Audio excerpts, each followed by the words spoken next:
अनुवाद याचा 33वा अध्याय आहे. या अध्यायाचं शीर्षक असं आहे, इस्रायल लोकांच्या घराण्यांना मोशे आशीर्वाद देतो. प्रियजन हो, येशू ख्रिस्ताद्वारे खंडून घेतलेले आपण इस्रायल आहोत.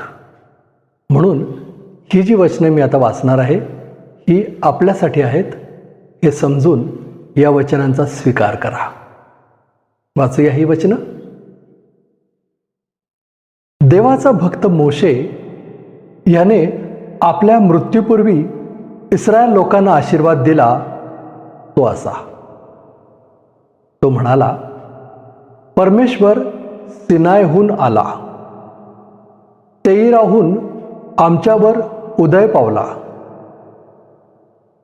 पारान पर्वतावरून तो प्रकटला, लक्षावधी पर्वतांच्या मधून तो आला. त्याच्या उजव्या हातापासून अग्निज्वाला निघाली. तो आपल्या लोकांवर प्रीती करतो.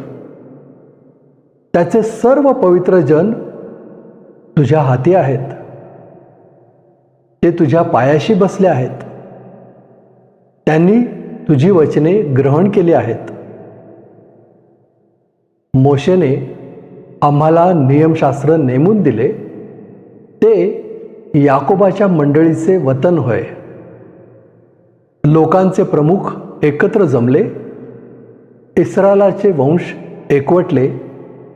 तेव्हा तो यशुरूनामध्ये राजा झाला.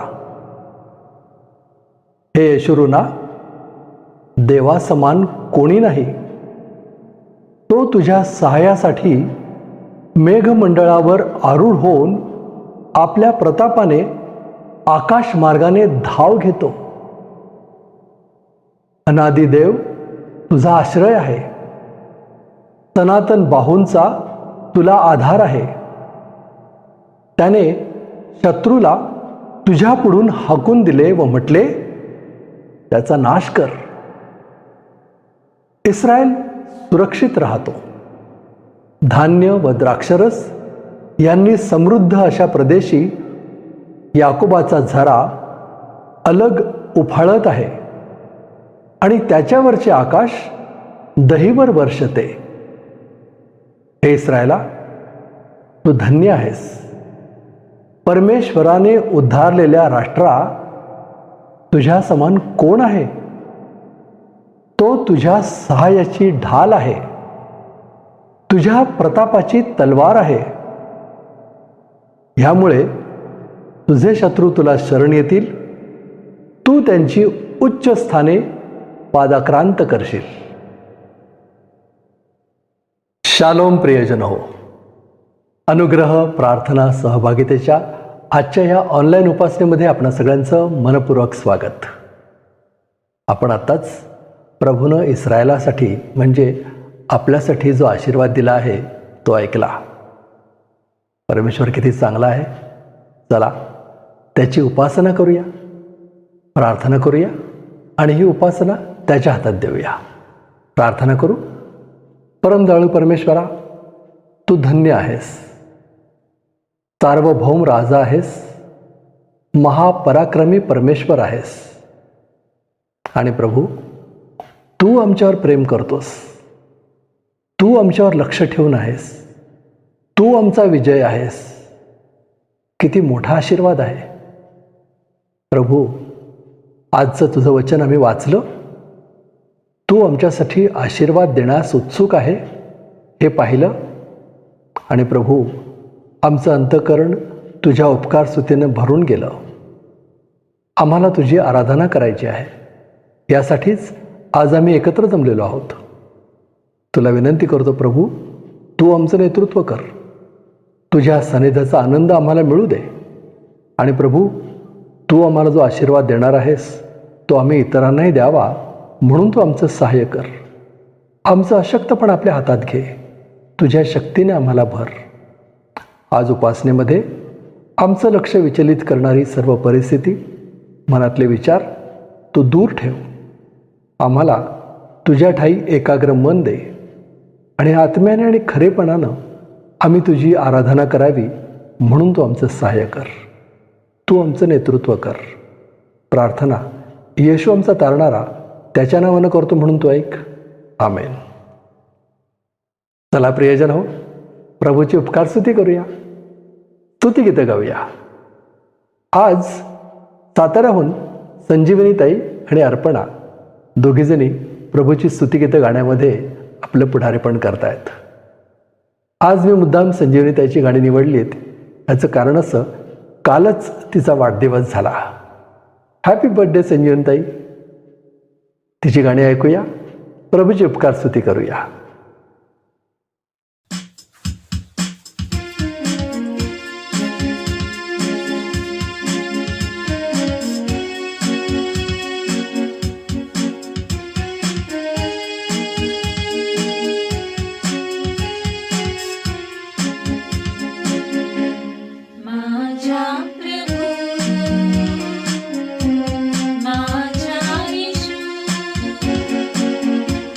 माझ्या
घाबरू माझ्या प्रभू माझ्या येशू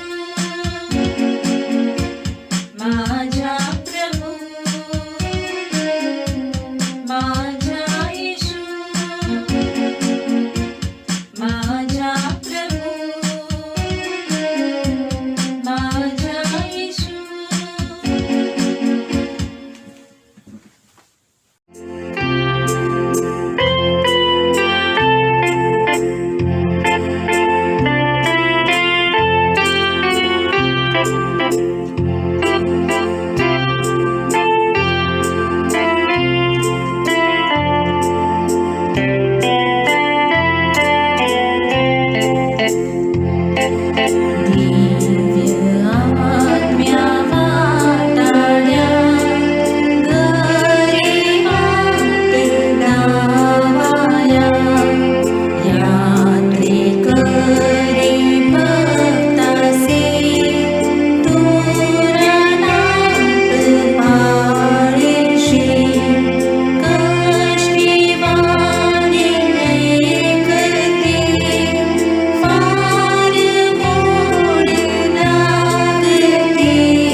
खरी प्रभु सेवा जन सेवा मान्य खरोखर देवा खरी प्रभु सेवा जन सेवा प्रीति प्रभुला धरणे प्रीति प्रभुला धरणे प्रभुला आवडते चरणे खरी प्रभु सेवा जन सेवा आपुले हितवी स्मरणे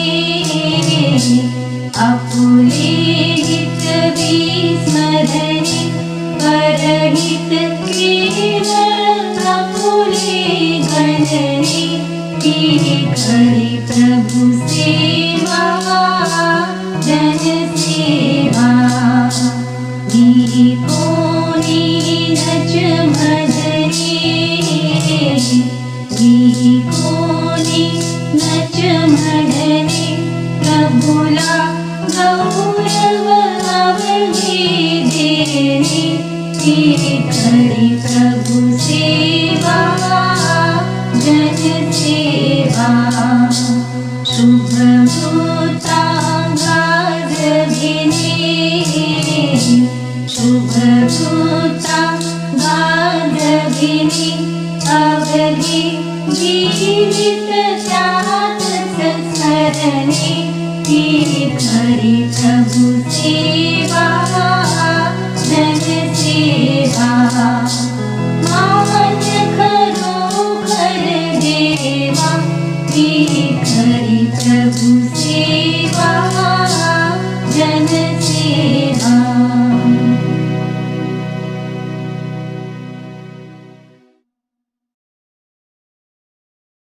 संजीवनीताई आणि अर्पणा या सुंदर गाण्यांमध्ये तुम्ही आमचं पुढारीपण केलं, प्रभूचा आशीर्वाद आम्हाला मिळवून दिलात, आम्हाला ही गीतं गाण्यामध्ये सहाय्य केलं, तुमचे मनपूर्वक आभार. प्रियजन हो, मी तुम्हाला सांगितलं ना, काल संजीवनीताईचा वाढदिवस झाला, उद्या संध्या अक्काचा वाढदिवस आहे आणि आणखीन 2 दिवसांनी 4 तारखेला आईचा वाढदिवस असतो. आमच्या कुटुंबामध्ये या महिन्यात बरेच वाढदिवस आहेत. पुढच्या आठवड्यामध्ये आपण आणखीन काही लोकांना शुभेच्छा देणार आहोत. तुमच्या घरामध्ये तुमचे वाढदिवस असतील, आम्हाला अवश्य कळवा. आम्ही सगळेजण आपल्यासाठी प्रार्थना करू. प्रभू आपल्याला आशीर्वाद देणार आहे. हे आशीर्वाद यासाठी आम्ही शेअर करतो कारण आपण सगळेजण एकमेकांसाठी प्रभूची स्तुती करू शकतो, एकमेकांसाठी प्रार्थना करू शकतो आणि म्हणून अवश्य आपले वाढदिवस, लग्नाचे वाढदिवस आम्हाला कळवा. परंतु आता प्रभूचं वचन वाचूया. पुण्याहून सिस्टर शैलजा घाटगे प्रभूचं वचन वाचण्यामध्ये आपलं पुढारीपण करतायत.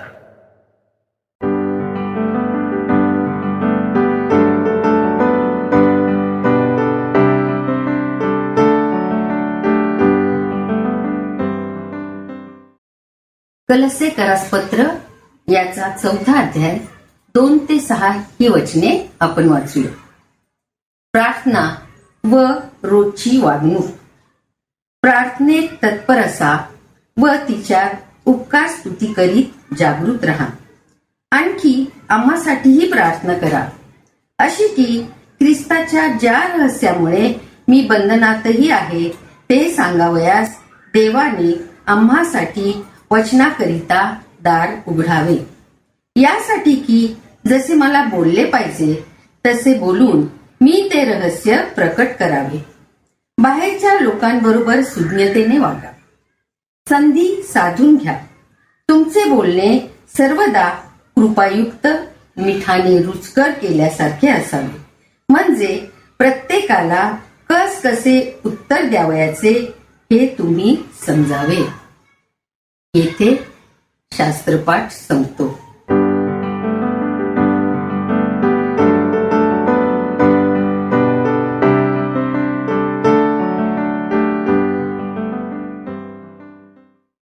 शैलजाताई, प्रभूचं वचन वाचण्यात आमचं पुढारीपण केलं, वेळेवर अगदी तत्परतेनं आपला व्हिडिओ आम्हाला पाठवलात, तुमचे मनपूर्वक आभार.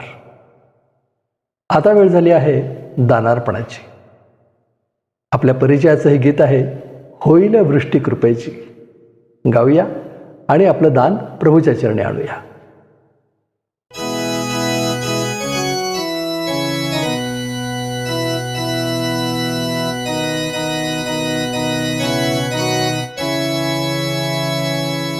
आपण उपासना संगीतामधून 534 क्रमांकाचं गीत गाऊया, होईल वृष्टी कृपेची. अतिशय परिचित असं हे गीत आहे.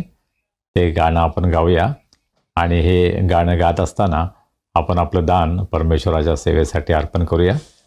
अनुग्रह प्रेयर फेलोशिपच्या सेवेसाठी जर आपण दान देऊ इच्छिता तर आमचा गुगल पे नंबर दिलेला आहे आणि आमच्याशी आपण संपर्क साधू शकता. होईल वृष्टी कृपेची ईश प्रेमोक्ती असे, तेने तुष्टी पुष्टी आंची वृष्टी जगी होतसे.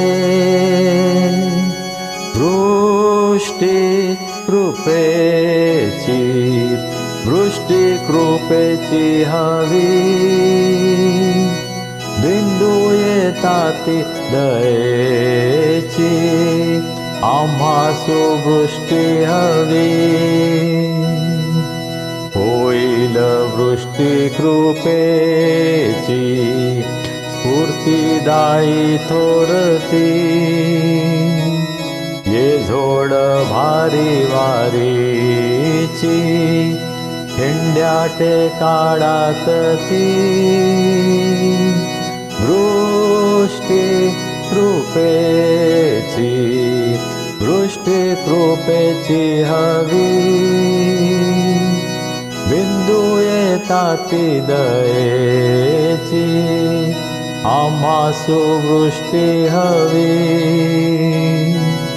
होईल वृष्टी कृपेची देवा करावी आता, सोक्ती करा स्वामी साची द्या हर्ष अपेक्षिता. वृष्टी कृपेची हवी, बिंदू येताती दयेची आम्हासु वृष्टी हवी. होईल वृष्टी कृपेची साधा प्रभु इष्ट काम, ऐसी विनंती ख्रिस्ताचे नावे करीत सुवास. वृष्टी कृपेची हवी, बिंदू येताती दयेची आम्हासु वृष्टी हवी.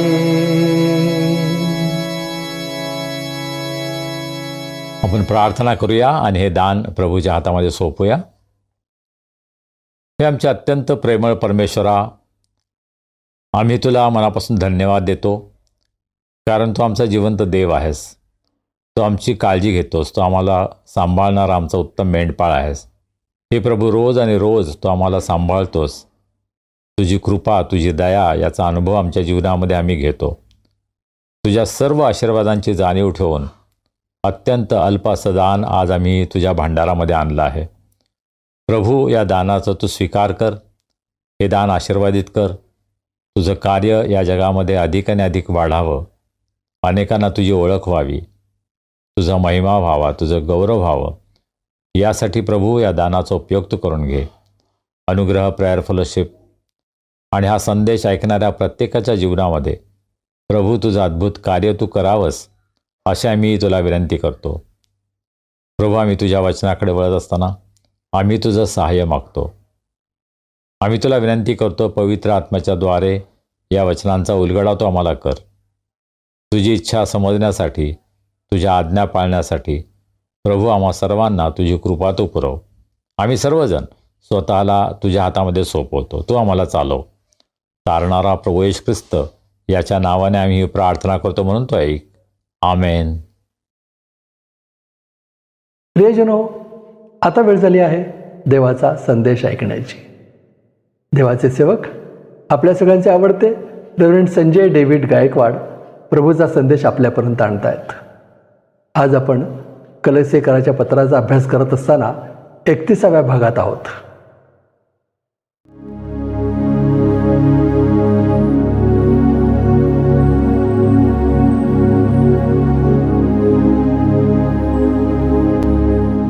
शालोम. आपण प्रभूच्या वचनाकडे वळूया. आज प्रभूचं वचन आपल्यासाठी मिसेस शैलजा घाडगे, ज्या सध्या स्पेनमध्ये असतात, त्यांनी आपल्यासाठी वाचलं. आणि इंग्रजीमध्ये ब्रदर सतीश साळवे, जे मिरजमध्ये असतात, त्यांनी आपल्यासाठी शास्त्र वाचन केलं आहे. या दोघांनाही मी दुपारी सांगितलं आणि काही तासात त्यांनी आपलं रेकॉर्डिंग करून शास्त्र वाचन पीटरकडे पाठवून सुद्धा दिलं.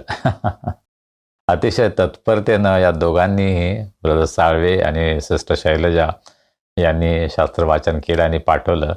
त्याबद्दल मी त्यांचा अतिशय आभारी आहे आणि खूप आनंद वाटतो की इतक्या प्रॉम्प्टली ते आम्हाला प्रतिसाद देतात आणि आम्हाला मदत करतात.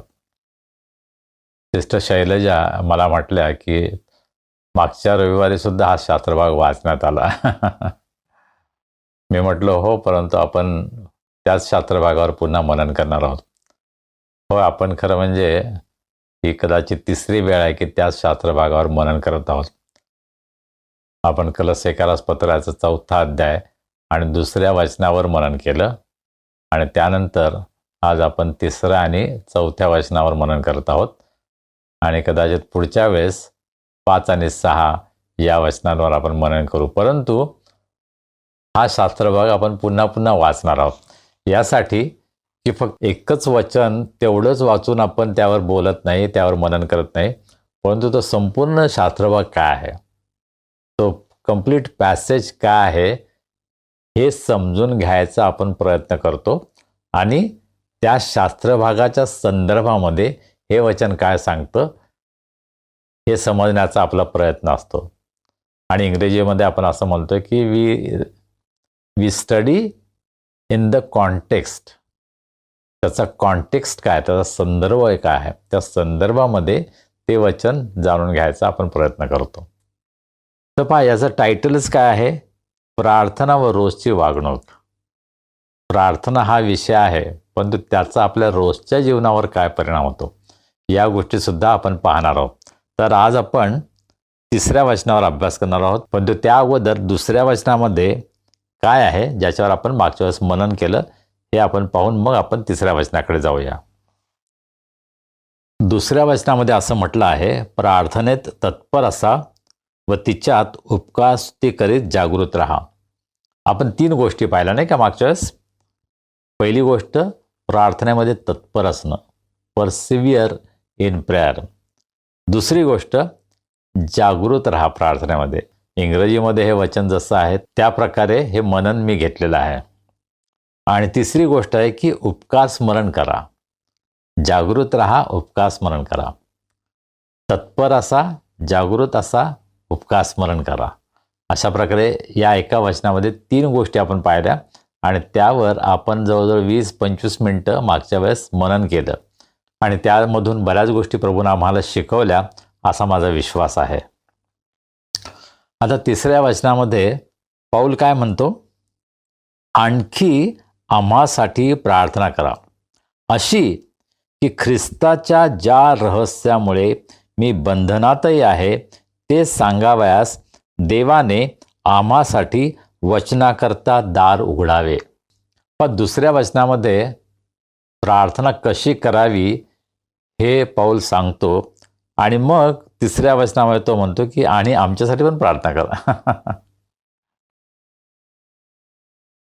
प्रार्थनेविषयी काही महत्त्वाचं शिक्षण दिल्यानंतर, काही महत्त्वाच्या सूचना दिल्यानंतर मग तो असं म्हणतो की आमच्यासाठी पण प्रार्थना करा.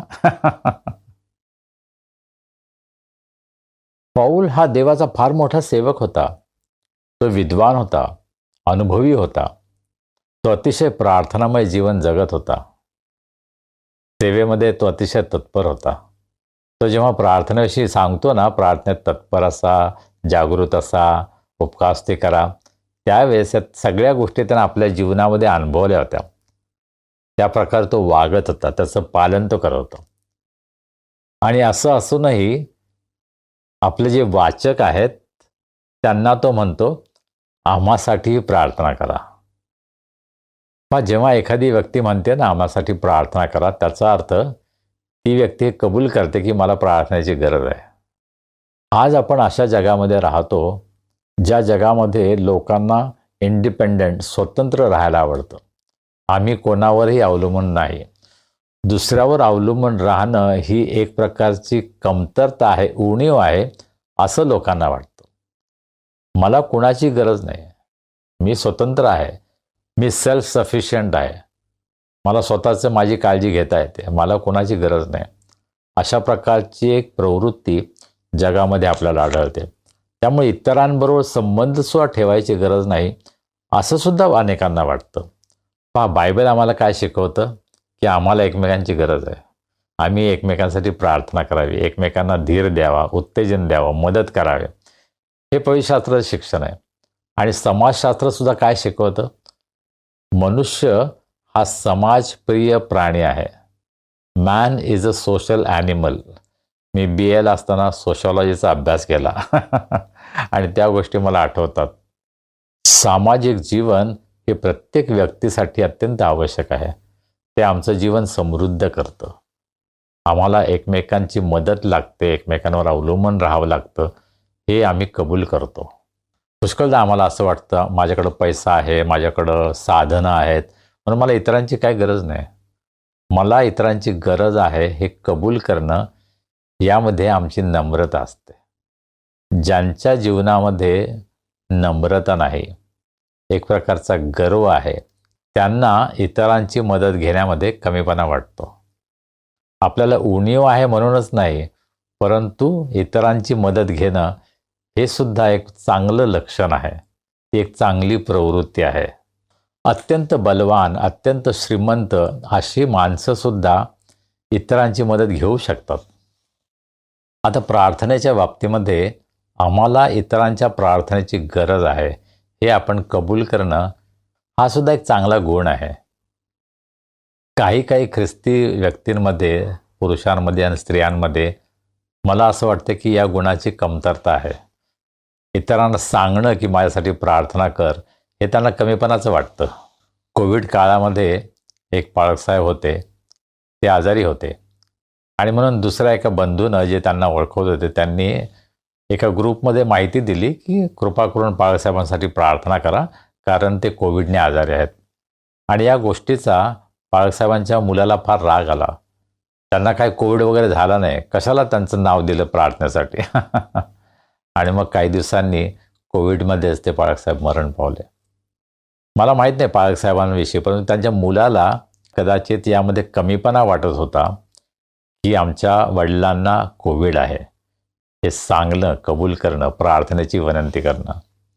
पहा, तुम्हाला माहीत आहे की मी नेहमी प्रार्थनेची विनंती करत असतो. मला सर्दी खोकला झाला तरी सुद्धा मी विनंती करतो की प्रार्थना करा. कारण आपण एकमेकांसाठी प्रार्थना करणं ही फार मोठी संधी आहे, फार मोठा सन्मान आहे आणि फार मोठा आशीर्वाद त्यामध्ये आहे. आम्ही जेव्हा एकमेकांसाठी प्रार्थना करतो त्यावेळेस आम्ही एकमेकांना उंच करतो, धीर देतो, आशीर्वादित करतो. आणि म्हणून आपण दुसऱ्यांना सांगणं की माझ्यासाठी प्रार्थना करा, यामध्ये चुकीचं काहीच नाही. अर्थात तुम्ही एकाच गोष्टीसाठी सारखी विनंती करत राहिला, मला जॉब नाही प्रार्थना करा, मला जॉब नाही मला प्रार्थना करा, माझं हे दुखते म्हणून प्रार्थना करा, सारखं विनंती करत राहणं, मला असं वाटतं कधी त्याचा पण लोकांना कंटाळा येतो. म्हणून आपण मर्यादित स्वरूपामध्ये इतरांना प्रार्थनेची विनंती करायला पाहिजे. तर देवाचा सेवक पाऊल हा विनंती करतो की आम्हासाठी प्रार्थना करा. पहा, या वचनामध्ये प्रत्येक शब्द महत्त्वाचा आहे. पाऊल काय म्हणतो? आणखी आम्हासाठीही प्रार्थना करा. आता पाऊल कुठे होता माहिती आहे का? तो तुरुंगामध्ये होता, जेलमध्ये होता. आणि तो तुरुंगामध्ये एकटा नाही आहे. पहा, कलस्सेकरास पत्र आपण जेव्हा वाचतो तेव्हा सुरुवातीलाच पाऊल काय म्हणतो की पाऊल आणि तिमथ्य आम्ही दोघंजणं हे लिहित आहोत. परंतु आपण 4थ्या अध्यायामध्ये जेव्हा पुढं जातो 10व्या वचनामध्ये तो काय म्हणतो? माझ्या सोबतीचा बंदिवान अरिस्तार्ख तुम्हाला सलाम सांगतो आणि बर्नबाचा भाऊबंद मार्क हाही तुम्हाला सलाम सांगतो. आणि इतर अनेकांचे तो नावं घेतो. ख्रिस्ती मंडळीचा छळ होत होता. ख्रिस्ती मंडळीचे पुढारी आणि ख्रिस्ती मंडळीचे अनेक नेते हे त्यावेळेला जेलमध्ये होते आणि तुरुंगामधून पाऊल हे पत्र लिहित आहे. मागच्या रविवारी याविषयी मी बोललो की तुरुंगामध्ये असताना सुद्धा तो पत्र काय लिहितो की सर्वदा आनंद करा, फिलिपी 4:4 आनंदाविषयी तो लिहितो. तुरुंगामध्ये सुद्धा तो तक्रारी करत नव्हता, कुरकुर करत नव्हता, देवाला दोष देत नव्हता. पहा मी किती त्रासात आहे, माझ्यासाठी प्रार्थना करा असं तो म्हणत नाही. आपण त्याशी पुढे पाहूया की तो काय प्रार्थना काय करावी हे पण सांगतो. पण तो या ठिकाणी तो असं म्हणतो की आम्हासाठी प्रार्थना करा. पौलाचं वैशिष्ट्य हे आहे की तो कधी मी, माझं, मला, माझी सेवा, माझं चर्च, माझं करत नव्हता. त्याच्याबरोबर इतर लोक होते. He was working in a team. तो आपल्या इतर बंधुजनांबरोबर सेवा करत होता. इतरांना बरोबर घेऊन त्यांच्या बरोबर तो सेवा करत होता. आणि आत्ता तुरुंगामध्ये असताना सुद्धा इतर बंधुजन, त्याचे सहकारी त्याच्याबरोबर तुरुंगात आहेत. किती सुंदर चित्र पौलाचं आम्हाला दिसतं की तो देवाची सेवा करत आहे, विश्वासूपणे करत आहे आणि त्याच्या सेवेमुळं प्रभावित होऊन त्याच्या सेवेच्या द्वारे अनेक लोक ख्रिस्ताकडे येत होते आणि ते सुद्धा त्याच्याबरोबर दुःख सहन करायला तयार झाले होते. आपल्या विनंतीमध्ये, आपल्या प्रार्थनेमध्ये सुद्धा पौल स्वार्थी नाही आहे. तो म्हणतो आम्हासाठी प्रार्थना करा. माझ्याबरोबर इतरही लोक आहेत, ते सुद्धा दुःख भोगत आहेत, आमच्यासाठी प्रार्थना करा. पहा हे किती महत्त्वाचं आहे नाही का, की आम्ही फक्त स्वतःवरच लक्ष केंद्रित करू नये. मी, माझं, मलाच त्रास आहे, माझ्यासाठीच प्रार्थना करा, मला हे द्या, मला ते द्या. अशा प्रकारे तो स्वकेंद्रित नव्हता. He was not self centred. परंतु तो इतरांचा सुद्धा विचार करत आहे. आम्हा सर्वांसाठी प्रार्थना करा. आम्ही सर्व सेवेमध्ये आहोत, आम्ही सर्व प्रभूसाठी दुःख भोगत आहोत, आम्हासाठी प्रार्थना करा. अशा प्रकारे कलस्थ येथील मंडळीला तो सांगत आहे. आणि पहा आता त्याच्या प्रार्थनेवर तो काय काय सांगतो. आणखी आम्हासाठी प्रार्थना करा अशी की ख्रिस्ताच्या ज्या रहस्यामुळे मी बंधनातही आहे ते सांगावयास देवाने आम्हासाठी वचनाकरता दार उघडावे. आपण या वचनाच्या शेवटापासून सुरुवात करूया. तो काय म्हणतो की देवाने आम्हासाठी वचनाकरता दार उघडावे. खरं म्हणजे त्याने काय प्रार्थना करायला पाहिजे होती, त्याने काय विनंती करायला पाहिजे होती. आम्ही जेलमध्ये आहोत, आमची सुटका व्हावी म्हणून प्रार्थना करा. आम्हाला लवकरात लवकर बाहेर जाता यावं म्हणून प्रार्थना करा. परंतु तो प्रार्थना काय करतो, वचनासाठी दार उघडावं, माझ्यासाठी नाही. मला हे मिळावं, मला कम्फर्ट मिळावा, मला आशीर्वाद मिळावा यासाठी नाही. पण तो वचन, माझ्या जीवनामध्ये वचन महत्त्वाचं आहे आणि त्या वचनाची घोषणा मला करता यावी यासाठी देवानं दार उघडावं म्हणून प्रार्थना करा. आमच्या प्रार्थनेच्या विनंत्या अशा असतात का हो? मला स्वतःलाही कबूल करू द्या की नाही, पुष्कळदा माझ्या विनंत्या कितीतरी स्वार्थी असतात. माझ्यासाठी प्रार्थना करा की मला हे मिळावं, मला ते मिळावं, मला हे करता यावं, मला ते करता यावं. पण तू वचनाकरता दार उघडावं यासाठी तुरुंगामध्ये असताना तो प्रार्थना करतोय. तो ह्यासाठी प्रार्थना करत नाही की माझ्यासाठी तुरुंगाचे दरवाजे उघडावेत. परमेश्वराने ते काम केलं होतं त्यासाठी. तो फिलिप येथील तुरुंगामध्ये असताना, त्या ठिकाणी तुरुंगामध्ये असताना तो गाणे गात होता, प्रार्थना करत होता आणि भूमिकंप झाला, तुरुंगाचे दरवाजे उघडले. परंतु पौल म्हटला नाही हालेलुया प्रेज द लॉर्ड, चला मी पळतो आता. पौलाने देवाची स्तुती आराधना केली, गाणे गायले, त्यावेळेस तुरुंगाचे दरवाजे उघडले. परंतु ते तुरुंगाचे दरवाजे पौलासाठी नव्हते उघडले. त्या जेलचा, तुरुंगाचा जो तुरुंगाधिकारी होता, जो जेलर होता, त्याचं तारण व्हावं म्हणून ते झालं होतं. पौलाला सहज शक्य होतं पळून जाणं, पण तो पळून नाही गेला.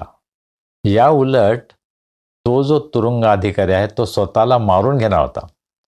कारण जे काही घडलं होतं, जर सर्व कैदी पळून गेले त्याचा अर्थ रोमी सरकार त्याला जबाबदार धरून त्याचा शिरच्छेद करतील हे त्याला माहीत होतं.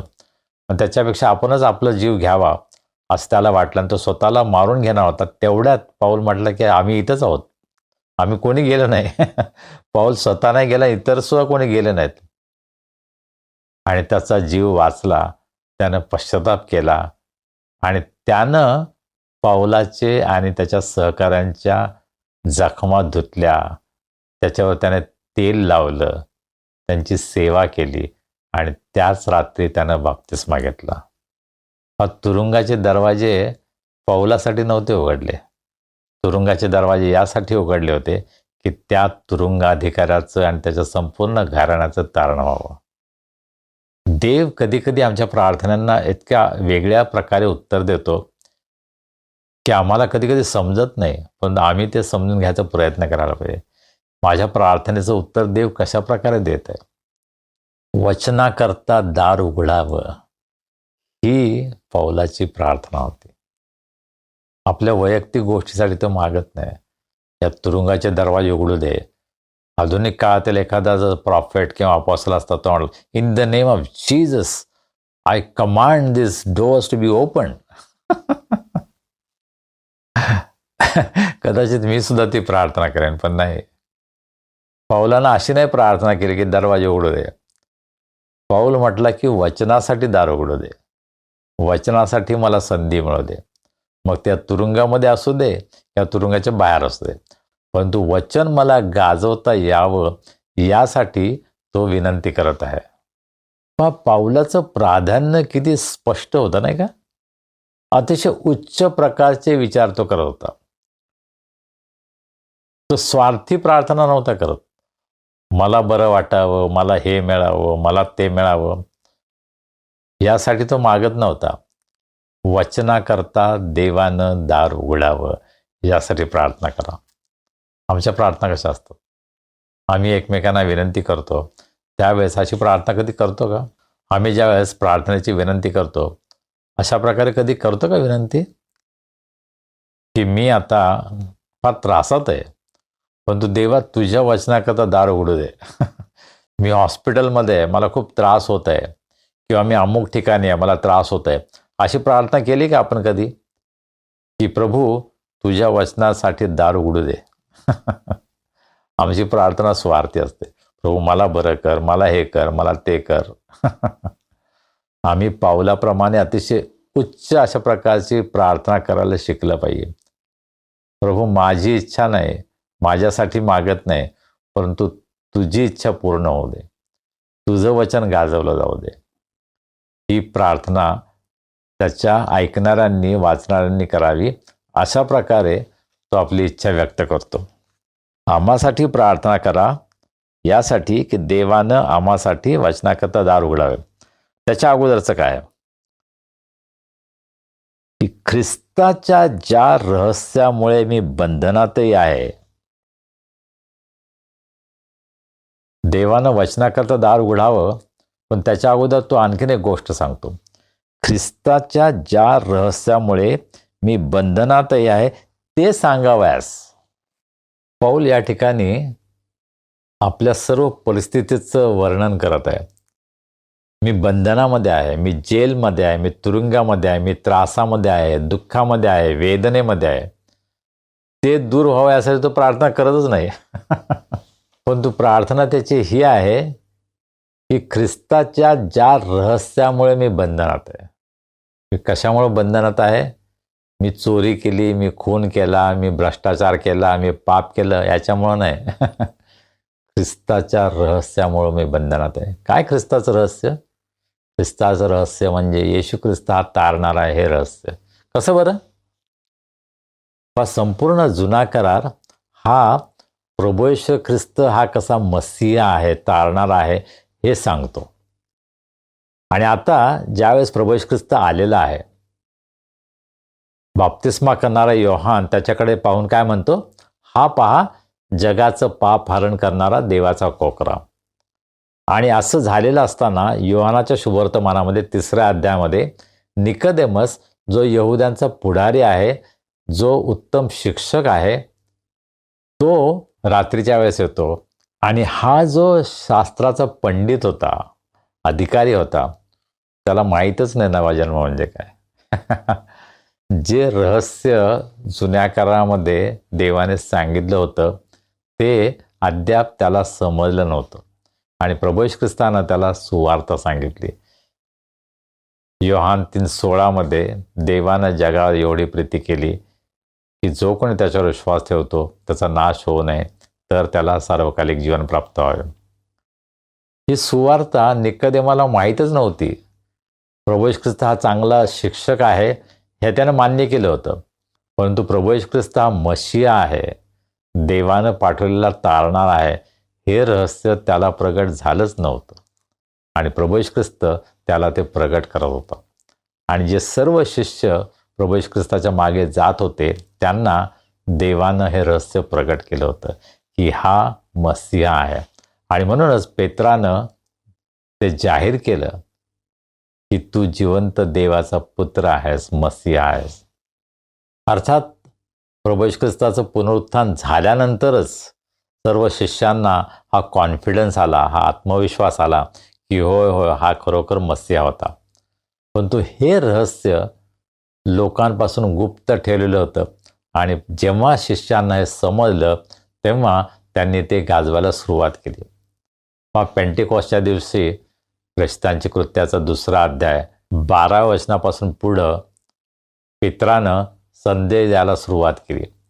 पेत्र यहुदी लोकांना काय म्हणतो? प्रेषित 2:36 म्हणून इस्रायलाच्या सर्व घराण्याने निश्चयपूर्वक समजून घ्यावे की ज्या येशूला तुम्ही वधस्तंभावर खिळून मारले त्याला देवाने प्रभू व ख्रिस्त असे करून ठेवले. हे रहस्य यहुद्यांना माहीत नव्हतं. पेत्राला, पावलाला ते प्रगट झालं आणि त्याची घोषणा करायला त्यांनी सुरुवात केली आणि त्यासाठी ते तुरुंगात जायला तयार होते, सर्व प्रकारचा छळ सहन करण्यासाठी तयार होते. स्तेफन, त्याला हे रहस्य प्रगट झालं होतं आणि म्हणून त्यासाठी आपला प्राणसुद्धा द्यायची त्याची तयारी होती आणि म्हणूनच त्यानं धैर्याने साक्ष दिली आणि यहुदी लोकांना ते सहन झालं नाही आणि त्यांनी त्याला दगडमार केला आणि त्याचा प्राण घेतला. येशू ख्रिस्ताविषयीचं हे रहस्य जुन्या करारामध्ये लपलेलं होतं, जे प्रभू येशू ख्रिस्तानं स्वतः प्रगट केलं, त्याच्या शिष्यांनी प्रगट केलं आणि त्या रहस्यासाठी पाऊल म्हणतो की मी बंधनात आहे आणि ते रहस्य मला लोकांना जाहीर करायचं आहे. तुम्हाला आणि मला हे रहस्य समजलंय का? प्रभू येशू ख्रिस्त माझा तारणार आहे.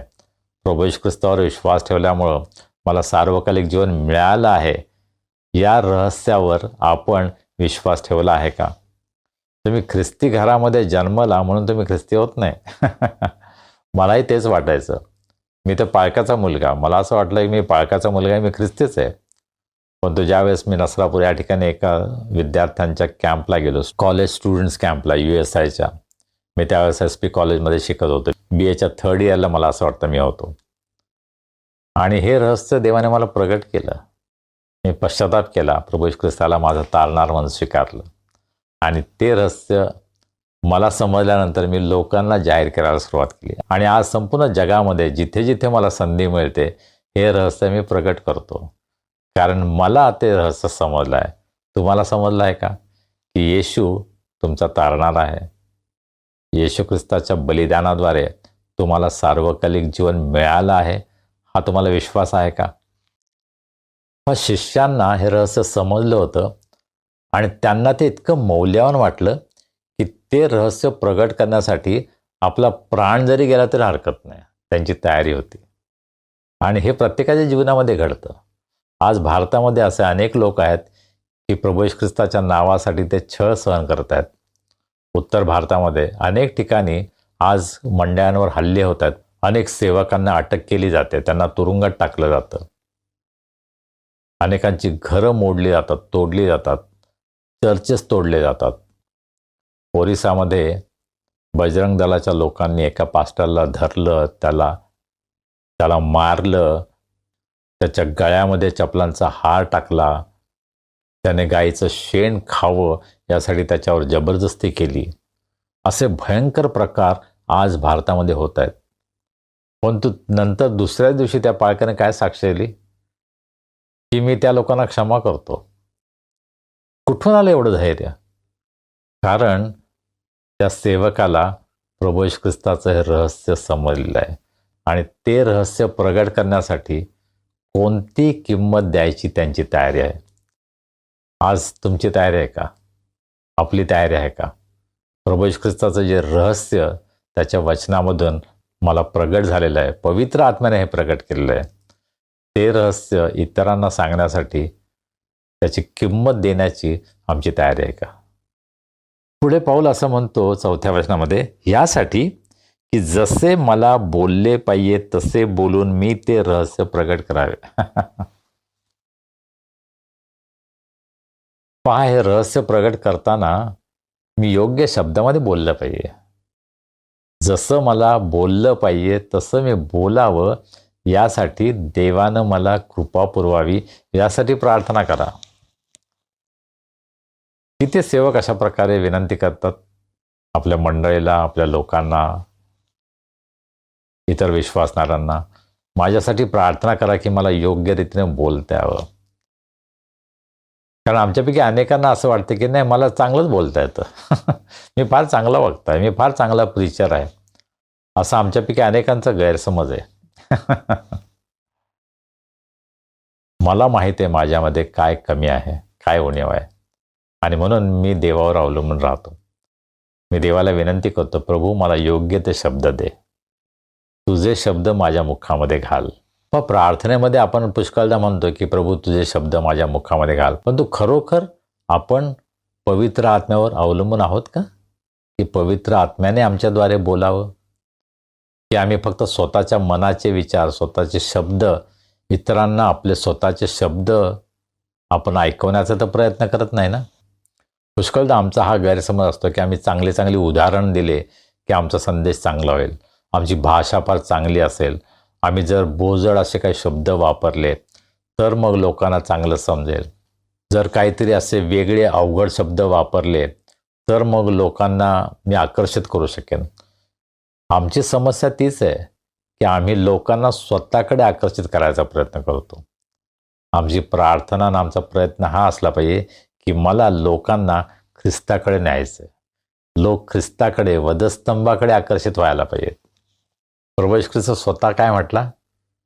जर तुम्ही मला उंच केलं तर मी सर्वांना माझ्याकडे आकर्षित करेन. आज आम्हाला प्रभू येशू ख्रिस्ताला उंच करायचं आहे, यासाठी की लोक माझ्याकडे नाही, संजय गायकवाडकडे नाही, प्रभू येशू ख्रिस्ताकडे आकर्षित होतील. आणि आज अनेक सेवकांच्या जीवनामध्ये ही फार मोठी समस्या आहे की आम्ही लोकांना स्वतःकडे आकर्षित करत आहोत. पण अनेक प्रसिद्ध सेवक आहेत, त्यांच्या सेवेकडे जेव्हा आपण पाहतो तेव्हा लोक त्या सेवकाविषयी जास्त बोलतात, प्रभू येशू ख्रिस्ताविषयी नाही. आम्हाला प्रभू येशू ख्रिस्ताविषयी जास्त बोलायचं, सेवकांविषयी नाही. आम्हाला जसं बोललं पाहिजे तसं आम्ही बोलावं, यासाठी आम्हाला पवित्र आत्म्यावर अवलंबून राहायला शिकायला पाहिजे. आमचं स्वतःचं चातुर्य, आमची विद्वत्ता, आमचा अनुभव हे फार चांगलं असेल तरीसुद्धा त्याचा उपयोग होणार नाही. आम्हाला देवाचं सामर्थ्य हवं आहे, देवाची कृपा हवी आहे, देवाचा संदेश आमच्या मुखातून लोकांपर्यंत जायला पाहिजे. आणि त्यासाठी आम्हाला सदैव नम्र राहण्याची गरज आहे. पौल असं म्हणतो की आमच्यासाठी प्रार्थना करा, यासाठी की आम्ही बंधनामध्ये असताना सुद्धा देवानं वचनासाठी दार उघडावं, आणि मग जसं आम्हाला बोललं पाहिजे तसं आम्ही बोलावं आणि हे रहस्य प्रगट करावं, यासाठी प्रार्थना करा. आपण सर्व अशा प्रकारे आपल्या प्रार्थनेमध्ये बदल करण्यासाठी तयार आहोत का? देवा मला तुझी कृपा दे, जसं मी बोललं पाहिजे अशी तुझी इच्छा आहे तसं बोलण्यासाठी तू मला सहाय्य कर. आम्ही देवासमोर नम्र होण्याची गरज आहे की देवा माझ्यामध्ये काहीच नाही आहे, मी कोणीच नाही आहे, माझे सर्व टायटल्स, माझे सर्व डिग्र्या याचा काहीच उपयोग नाही जोपर्यंत मी ख्रिस्तामध्ये पूर्णपणे समर्पित नाही. पण डिग्र्या असणं, अनुभव असणं ही चांगली गोष्ट आहे, पण ते सर्व जर प्रभूच्या पायाजवळ आपण ठेवत नाही तर त्या सर्व गोष्टींचा काहीच फायदा नाही. हो, देव आमच्या ज्ञानाचा, आमच्या अनुभवाचा उपयोग करून घेऊ शकतो, परंतु त्याच्या अगोदर आम्हाला आपलं समर्पण त्याच्या पायाजवळ करणं आवश्यक आहे. आम्ही त्याच्या पायाजवळ नम्र होऊन त्याला विनंती करणं, प्रभू मी उणा आहे, मी अशक्त आहे, परंतु माझा उपयोग तुझ्या सेवेमध्ये होऊ दे. जेव्हा आम्ही अशा प्रकारे देवासमोर नम्र होऊ, त्याला विनंती करू, माझी खात्री आहे की देव आम्हा प्रत्येकांचा उपयोग त्याच्या सेवेमध्ये, त्याच्या गौरवासाठी करून घेतल्याशिवाय राहणार नाही. देव आम्हा सर्वांचा उपयोग त्याच्या सेवेसाठी, त्याच्या गौरवासाठी करून घेतल्याशिवाय राहणार नाही. देव बाप आपल्या सर्वांना आशीर्वाद करो. आमेन. प्रार्थना करूया. हे आमच्या अत्यंत प्रेमळ परमेश्वरा, आम्ही तुझे मनापासून उपकार मानतो. आजचा सुंदर दिवस तू आम्हाला दिलास. तुझी स्तुती आराधना करण्यासाठी आमचं सहाय्य केलंस. तुझ्या पायाजवळ बसून प्रभू तुझं वचन ऐकण्यासाठी, मनन करण्यासाठी तुझी कृपा तू आम्हाला पुरवलीस, म्हणून आम्ही तुझे उपकार मानतो. प्रभू तू आम्हाला जे काही प्रगट केलेलं आहे त्यावर आम्ही अधिक मनन करावं, विचार करावा आणि आमच्या स्वतःच्या जीवनामध्ये आम्ही त्याचं लागूकरण करावं. यासाठी प्रभू तू आमचं सहाय्य कर. आज आमच्यामध्ये कोणी निराश आहेत, दुःखी आहेत, आजारी आहेत, प्रभू आम्ही त्यांना तुझ्या दयासनासमोर उंच करतो. प्रभू येशूच्या नावामध्ये त्यांना तू आरोग्य दे, तुझी शांती, तुझा आनंद त्यांना तू दे. ज्यांचे वाढदिवस आहेत, विवाहाचे वर्धापन दिन आहेत, प्रभू त्यांच्याबद्दल आम्ही तुला धन्यवाद देतो, तुझी स्तुती करतो. आम्ही प्रार्थना करतो प्रभू तू त्यांचं जीवन आशीर्वादित कर, त्यांची तू काळजी घे, त्यांच्या सर्व गरजा पूर्ण कर आणि इतरांसाठी त्यांचं जीवन एक आशीर्वाद होऊ दे, अशी आम्ही तुला विनंती करतो. प्रभू या येणाऱ्या आठवड्यामध्ये तू आम्हा सर्वांना सांभाळ, आम्हाला सुरक्षित ठेव, निरोगी ठेव आणि तुझ्या सेवेसाठी, तुझ्या साक्षीसाठी आम्हा सर्वांचा उपयोग तू करून घे, अशी आम्ही तुला विनंती करतो. मान, महिमा, गौरव आम्ही तुला देतो आणि प्रार्थना तारणारा प्रभू येशू ख्रिस्त याच्या नावाने करतो म्हणतोय, आमेन. प्रभूने शिकवलेली प्रार्थना करूया. हे आमच्या स्वर्गातील बापा, तुझे नाम पवित्र मानले जाओ, तुझे राज्य येवो, जसे स्वर्गात तसे पृथ्वीवरही. तुझ्या इच्छेप्रमाणे हो. आमची रोजची भाकर आज आम्हास दे, जसे आम्ही आपल्या अपराधांची क्षमा करतो, तशी तू आम्हाला आमच्या अपराधांची क्षमा कर आणि आम्हास परीक्षेत आणू नकोस, तर आम्हास वाईटापासून सोडव. कारण की राज्य, सामर्थ्य आणि गौरव ही सर्व काळ तुझीच आहेत. आमेन. आणि आता देव बापाची प्रीती, प्रभू येशू ख्रिस्ताची कृपा, पवित्र आत्म्याची सहभागिता, शांती, आनंद आणि आरोग्य आम्हा सर्वांसह आमच्या प्रियजनांबरोबर, देवाच्या सर्व लोकांबरोबर आता आणि सदा सर्व काळ असो. आमेन. सुवंदे देवा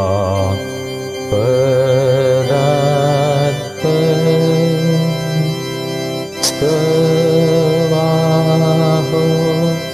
त्याला तालीम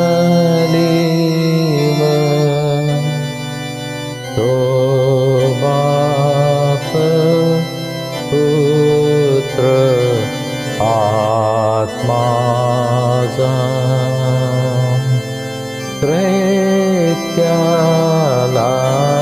द्या अनंत आमेन.